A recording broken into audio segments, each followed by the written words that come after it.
হরে কৃষ্ণ। আশা করি সকলে ভালো আছেন, সুস্থ আছেন। আমরা আমাদের জীবনটা কিভাবে অতিবাহিত করব, করা উচিত বা উচিত নয়, যে কাজগুলি, শাস্ত্রে আমাদের একটা গাইডলাইন্স দেয়া হয়েছে। শাস্ত্র আমাদের দিক নির্দেশনা দেয়। শাস্ত্র হচ্ছে আমাদের ম্যানুয়াল বুক। তো শাস্ত্রে বর্ণনা করা হচ্ছে 9টি কাজ যা নিষিদ্ধ। এই 9টি কাজ করলে জীবন নষ্ট।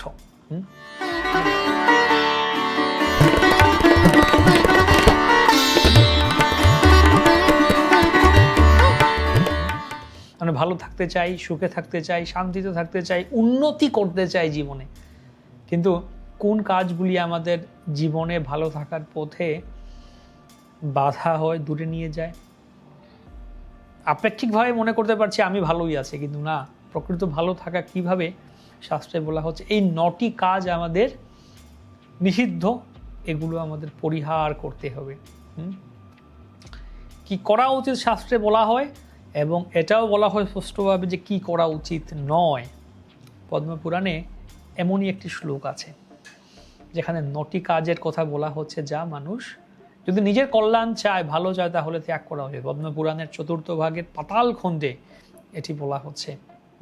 এই শ্লোক, বর্জ্যম মাংসম সুরান্যস্ত্রী ভোগ দ্যুতম বিকথনম পারুষ্যম অমৃতম মায়া দেব দেবী বিনিন্দনম। দেব দেব বিনিন্দনম।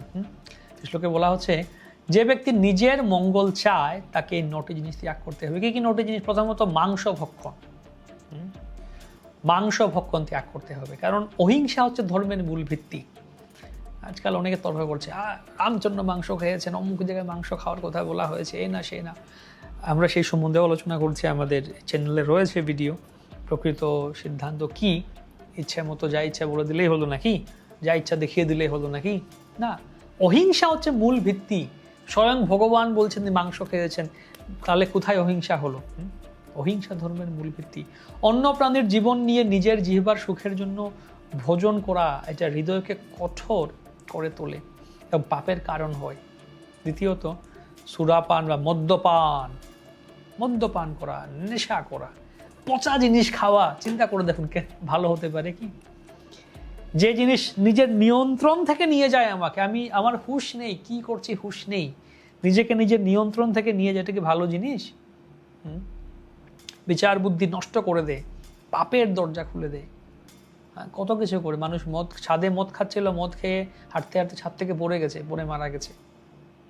কি অবস্থা চিন্তা করে দেখুন। অকালে নিজের ভুলেই নিজের প্রাণটা গেল। তৃতীয়ত অন্যায় নারী সঙ্গ বা ব্যভিচার, অবৈধ নারী সঙ্গ, স্ত্রী সঙ্গ, ব্যভিচার, এটা ত্যাগ করা উচিত। পরিবার, সমাজ, সবকিছুর ভিত্তি হলো পবিত্র সম্পর্ক। এই সম্পর্ক ভেঙে দিলে শুধু নিজের নয়, অনেকের জীবন ক্ষতিগ্রস্ত হয়। তাই বিবাহ বহির্ভূত স্ত্রী পুরুষের সঙ্গ না, এটা করা উচিত নয়। চতুর্থ দ্যুত বা জুয়া খেলা। জুয়া মানুষকে লোভী করে তোলে, অসৎ পথে নিয়ে যায়, ধীরে ধীরে সবকিছু নষ্ট করে দেয়। তাই এই যে সহজ ইজি মানি, ফ্রি মানি, না, জুয়া খেলা নয়। পঞ্চমত বিকথনম, নিজের গুণের অহংকার বা আত্মপ্রশংসা করা, যে আমি এই করেছি, আমি সেই করেছি। নিজের গুণের প্রশংসা করা, আত্মপ্রশংসা, এটা করা উচিত নয়। নিজেকে বড় করে দেখানো, নিজের গুণ নিয়ে অহংকার করা, এটা মানুষের পতনের কারণ। নিজের ঢোল নিজে পেটানো, না, নিজের প্রশংসা শোনাও উচিত নয়। ষষ্ঠ হচ্ছে পারস্যম, কটু বা কঠোর ভাষা। অন্যকে কষ্ট যেন না দেই আমরা আমাদের কথার দ্বারা। কটু ভাষা সম্পর্ক নষ্ট করে, হৃদয়ে আঘাত দেয়। সপ্তম হচ্ছে অনৃতম, মিথ্যা কথা বলা। মিথ্যা কথা একবার শুরু হলে সেটা ঢাকতে আরো মিথ্যা কথা বলতে হয়, এতে চরিত্র দুর্বল হয়ে যায়। অষ্টম হচ্ছে মায়া, প্রতারণা বা ধোঁকা, অন্যকে ঠকানো, ফাঁকি দেয়া, এটা মানুষের বিশ্বাস ভেঙে দেয় এবং নিজের জীবনকে অশান্ত করে। নবম হচ্ছে দেব দেব বিনিন্দনম, ভগবান বা দেবতাদের নিন্দা করা। যে উৎস থেকে সবকিছু এসেছে সেই পরম সত্যকে অসম্মান করা সবচেয়ে গুরুতর অপরাধগুলোর একটি।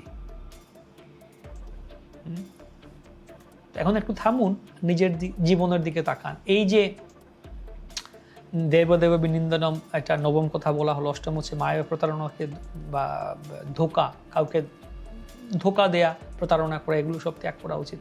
এই যে 9টি কথা বলা হলো, চিন্তা করে দেখুন, আপনার আমার বা আপনি আপনার কথা ভাবুন, আমি আমার কথা ভাবি, আমাদের জীবনে এই কোনগুলি রয়েছে? হয়তো সবগুলো নেই, কোনো কোনো আছে, বা কিছুই নেই, না থাকলে খুব ভালো। কখনো কি আমরা কটু কথা বলি কাউকে? কখনো কি মিথ্যা কথা বলি না আমরা? কখনো কি অহংকার করি না আমরা, বা নিজের প্রশংসা করি না, বা নিজের প্রশংসা শুনতে চাই না? এই শ্লোকটি আমাদের খুব সহজ গভীর শিক্ষা দিচ্ছে। সুখী হতে চাইলে এই জিনিসগুলো ত্যাগ করতে হবে। সব কিছু পাওয়ার চেষ্টা নয়, বরং কিছু জিনিস ছেড়ে দেয়াই হচ্ছে আসল উন্নতি। আজকের দিনে আমরা দেখি মানুষ সব কিছু করতে চায়, সব কিছু ভোগ করতে চায়, কিন্তু শাস্ত্র বলতে না, সব কিছু ভোগ করলেই সুখ আসে না। ভোগে সুখ নয়, ত্যাগেই প্রকৃত সুখ। তাই বরং নিয়ন্ত্রণের মাধ্যমে আসল সুখ লাভ করা যায়।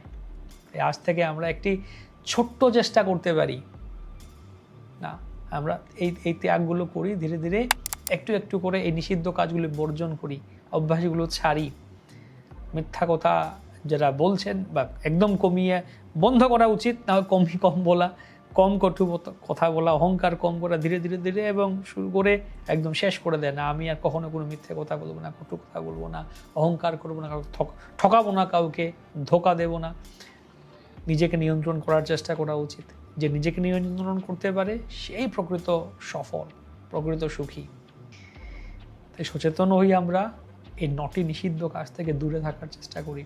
তাহলেই আমাদের জীবন ধীরে ধীরে শুদ্ধ হবে, শান্ত হবে, সত্যিকারের আনন্দে ভরে উঠবে। ধন্যবাদ। হরে কৃষ্ণ।